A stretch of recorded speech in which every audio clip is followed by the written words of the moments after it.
Hi, my name is Kevin AVARD, and I'm here at the Capitol with Susan Olsen. This is a special edition of Speak Up, and we wanted you, as the viewers, to get to know some of the candidates that are running for state senate and other offices. I asked Susan to help co-host this show because she has a lot of insight into what some of these candidates are all about. So, without any further ado, Susan, it's all up to you. Good morning and thanks. What a beautiful day. We're here. Look for this nifty little inscription that tells folks that this is, in fact, the oldest continuously operating state house in the entire United States. So it's a fitting place for us to be here. Who's going to be your first guest today? My first guest is going to be Jane Cormier. Jane Cormier is the Republican challenger in Senate District 16, which is Bow, Candia, Dunbarton, Hooksett, Manchester's Ward 1, 2, and 12. And we're going to ask Jane a few questions. She's not new to the legislature, but she's new to the Senate. And I think she has some really good insights to share with us. Right, and without any further ado, let's take it from there. Good morning.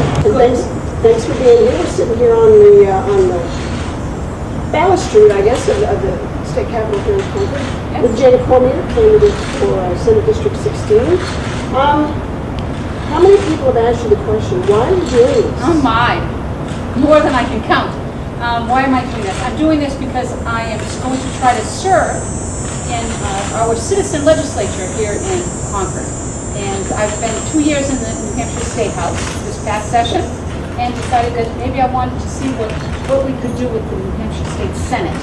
And so throwing my hat into that arena and just want to try to get a voice in there that maybe is a little bit more conservative and fiscally restrained than what we have right now. Well, you served most recently in this last legislature, but you resigned in May. I did. Because you moved. Right. Right? Right. Why did you move? A lot of people are going, why in the world did you move? What's the deal?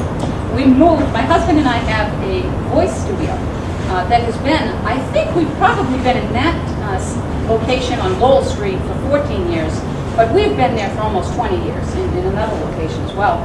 And we've been doing for many, well over the 14 years, making that drive to Manchester and Alton, which is an hour and 10 minutes one way. So we decided that the opportunity came for us to have a move toward Hooksett, toward that area, and Hooksett was central for us because my church is in Concord.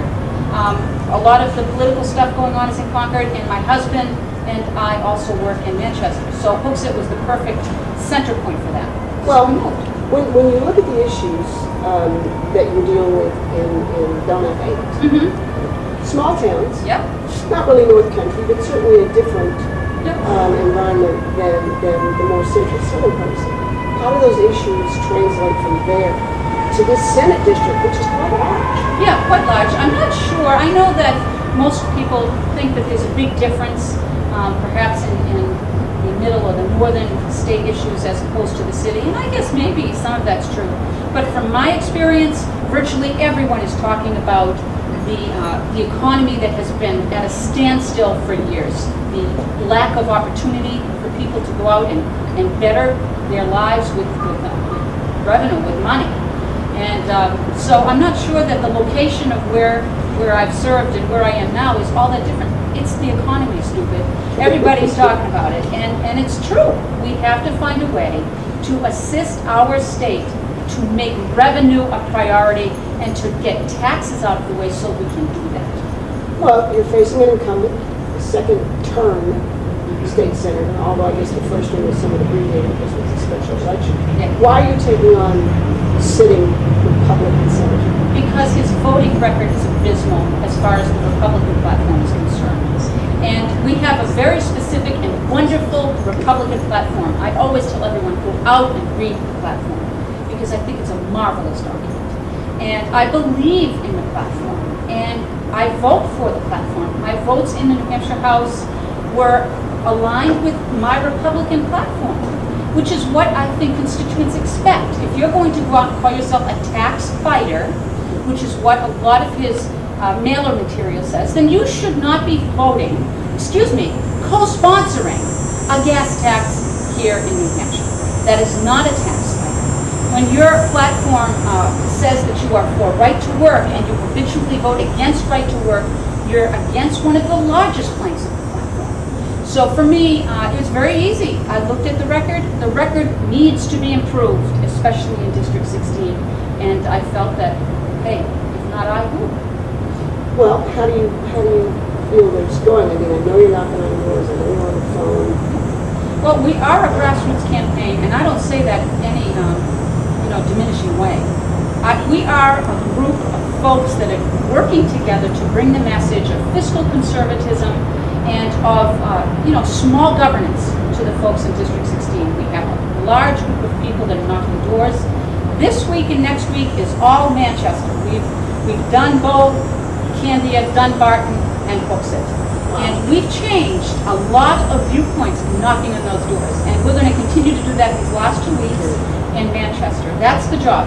Make the message clear, put yourself out there and let the people talk to you. And 70% of the time, those folks are turning around and saying they are going to support us. Well, good luck. Thank you. 2 weeks from tomorrow, we'll know. Well, 2 weeks and a day from Yes. tomorrow, we'll know. So best of luck. Thank you so much. Thank you.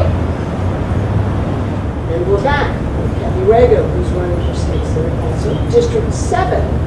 And since I don't have them all memorized, I hope you don't mind if I read off the towns in your district. Go ahead. They are Laconia, Guilford, Belmont, Northfield, Franklin, Andover, Salisbury, Canterbury, Boscawen, and my next door neighbor, the town of Webster.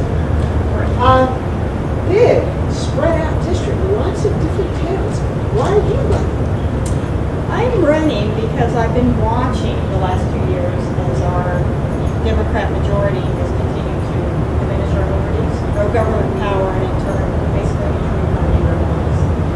And to be honest with you, I didn't run a second term. I'm a former member of the House of Representatives because I felt like at the time, having been on the education committee, that I really wanted to focus on school choice.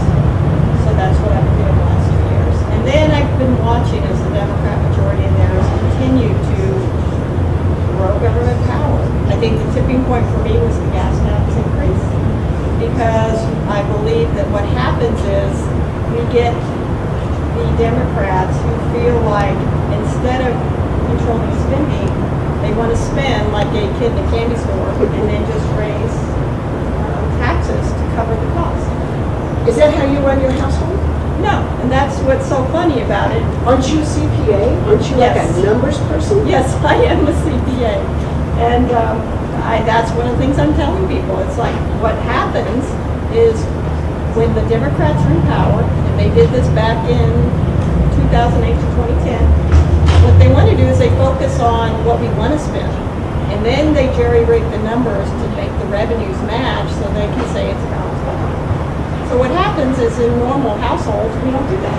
We all determine how much income we're going to have, and then we base our expenses on that. I mean, for me, as an example, I cut cable out to start reducing our bills in our household. I have a family of 5, so our grocery bills have been increased 30% over the last 2 years. So I am running basically a platform. We've got to cut taxes. We've got to jumpstart the economy. We've got to have an open for business sign in this state.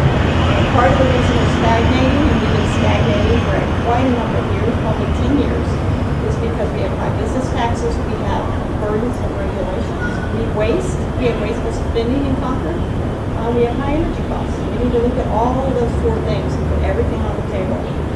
Well, you mentioned that your background on the education committee when you were state rep has done a lot to inform not only what you've been doing in the meantime, but what's coming up. I mean, we're facing some huge issues in the state with the adoption of Common Core by the state government and the resistance in not only Concord, but in towns with bigger community to interact. Is that something that would be the focus, or at least an equal focus of your term in the Senate? That would actually be one of the many focuses. Actually, when I was in the House, we did try to repeal Common Core back in 2011, and that was stopped. So what I would like to do is basically look at repealing it again with this new legislature. Okay, so folks that are watching this information today, where can they get hold of it? They they can find me on the web. It's Kathy4, the number 4, nh.com. And that's got my information. It has my email address, it has my phone number.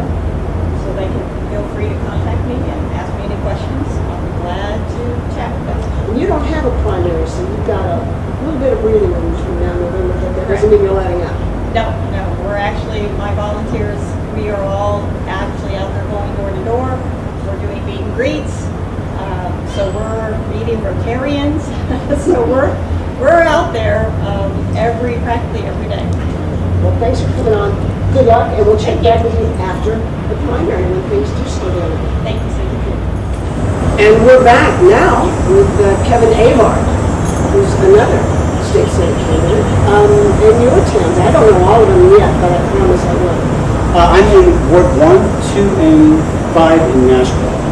Hollis, Brookline, Mason, New Ipswich, Greenville, and Ringe, I believe.